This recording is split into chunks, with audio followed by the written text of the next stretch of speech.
साथियों, जैसे कि मंजूर भट्ट साहब ने भी आपके साथ बात की, साहिद साहब ने भी बात की। दोस्तों, मैं नेशनल कॉन्फ्रेंस और पीडीपी से एक सवाल करना चाहता हूं। जो बार बार ये कह रहे हैं कि क्या हम हिंदुस्तानी नहीं है, कश्मीरी हिंदुस्तानी नहीं।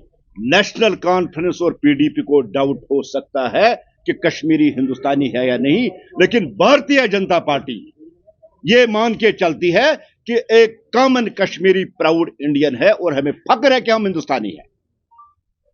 हमें कोई डाउट नहीं है। जिस तरह से आपने देखा कि दिल्ली अटैक के बाद पीडीपी हो या नेशनल कॉन्फ्रेंस हो, जिस तरह से उन्होंने टेररिज्म और टेररिस्टों को ग्लोरीफाई करना शुरू कर दिया है, वार्निंग के साथ इनको कहना चाहते हैं बंद कर दीजिए इसको। सबसे पहले देश की सिक्योरिटी, देश की एकता और देश की अखंडता, उसके बाद सब कुछ आता है। अभी पिक नहीं किया होता है किसी को तो महबूबा जी सर्टिफिकेट देती है बेकसूर है। महबूबा जी, आप फैसला करोगे कि ये बेकसूर है कि नहीं, ये आतंकवादी है। ये एजेंसियों पे छोड़ दो, पुलिस पे छोड़ दो, आर्मी पे छोड़ दो। पूरी इन्वेस्टिगेशन के बाद जिसको पिक किया जाता है विद प्रूफ, विद सबूत, और आपके सामने टेरर नेटवर्क सामने है। जिस तरह से व्हाइट कॉलर, व्हाइट गाउन जो टेररिज्म आपके सामने है, कोई उन पे शक नहीं करता था। जिन लोगों को धरती का भगवान कहा जाता था, जो जान बचाने के लिए उनको माना जाता था, आज वही लोग देश में लोगों की जान लेने पे तुले हुए हैं। उनके साथ क्या सलूक होना चाहिए, ये महबूबा जी से पूछ के हम करेंगे। ये देश की सिक्योरिटी, देश की पुलिस, देश की एजेंसियां महबूबा जी से पूछ के करेगी? नहीं, महबूबा जी, यहां प्रो पाकिस्तानी और प्रो टेररिज्म एजेंडा चलने वाला नहीं है। आप इन्वेस्टिगेशन में बाधाएं डालने की कोशिश मत कीजिए, पुलिस को अपनी काम करने दीजिए। और फारूक साहब क्या कह रहे हैं, यहां नवगाम ब्लास्ट हो रहा है और फारूक साहब स्टेटहुड मांग रहे हैं। फारूक साहब, स्टेटहुड की पहले कमिटमेंट है, लेकिन ऐसे जो इंसिडेंट्स है इनसे स्टेटहुड मिलने वाला नहीं है। जब तक दहशतगर्दी और दहशतगर्द खत्म नहीं होंगे तब तक स्टेटहुड नहीं मिलेगा। आप सेंट्रल गवर्नमेंट के हाथ मजबूत कीजिए, एलजी के हाथ मजबूत कीजिए इस दहशतगर्दी को यहां रूट आउट करने के लिए, तभी स्टेटहुड पॉसिबल है।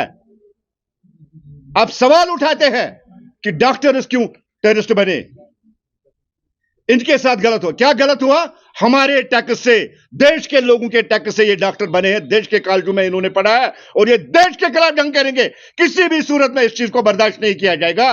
डॉक्टर फारूक साहब, गए वो दिन, ये मोदी जी वाला भारत है। हम घुस के अंदर मारना भी जानते हैं और हम दहशतगर्दों को मिटाना भी जानते हैं और मिटा के रहेंगे, चाहे वो टेरर इन व्हाइट हो चाहे टेरर इन ब्लैक। जिस तरह से मियां वो कहूं, हम मिटाना जानते हैं दहशतगर्दों को और संकल्प लेके रखा हमने, हम दहशतगर्दी को जम्मू कश्मीर और देश की सारी जमीन से रूट आउट करेंगे। फारूक साहब, आपको पता नहीं है ये एजुकेटेड यूथ, ये डॉक्टर्स किस तरह से दहशतगर्द बने हैं। ये सिर्फ रेडिकलाइजेशन है और कोई नहीं है। मैं देश के अपने बच्चों से, जम्मू कश्मीर के बच्चों से मैं कहना चाहता हूं कि कोई जन्नत और कोई हूर मिलने वाली नहीं है। ये जन्नत और हूर का नहीं, जन्नत मिलती है अपने देश, अपने मुल्क की खिदमत करना, अपने मां बाप की खिदमत करना, तब आपको हूर भी मिलेगी और जन्नत मिलेगी। जो ये 72 हूरों का सपना आपको दिखा रहे, सॉरी अनपार्लियामेंट्री लैंग्वेज यूज कर रहा हूं, आप हाफिज सईद जैसे दहशतगर्द और अजहर मसूद जैसे दहशतगर्द से पूछिए, एक हूर को झेलने के लिए 10-10 डॉक्टर और हकीमों को आपको अप्रोच करना पड़ता है। और आप हमें जन्नत और हूर के बहकावे में यहां के बच्चों को लाएंगे। मैं जम्मू कश्मीर के लोगों से, खासकर जिनके बच्चे हैं, मैं उनसे भी गुजारिश करना चाहता हूं, अपने बच्चों को इससे दूर रखिए।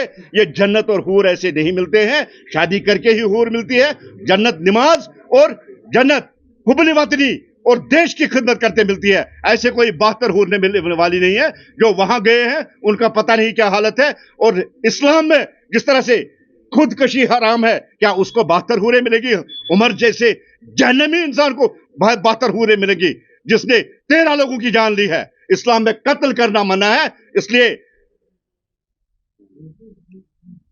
हूरों और जन्नत के वे बहकावे में न आए। सबसे पहले देश है, उसके बाद देश का सब कुछ है। मैं फिर एक बार महबूबा जी और उमर अब्दुल्ला साहब और फारूक साहब से कहना चाहता हूं कि आप अपने आप को संभालिए, अपनी पार्टी को संभालिए। देश की सिक्योरिटी एजेंसी को अपनी काम करने दीजिए। आप जो इन्वेस्टिगेशन हो रही है उसमें बाधा डालने की कोशिश कीजिए, लेकिन हमने जो तैयार कर लिया इस बार ये आखिरी बार होगा। दहशतगर्दी को मिटा कर ही रहेंगे। एक एक जो आतंकवादी है जहन्नम तक उसको पहुंचाएंगे।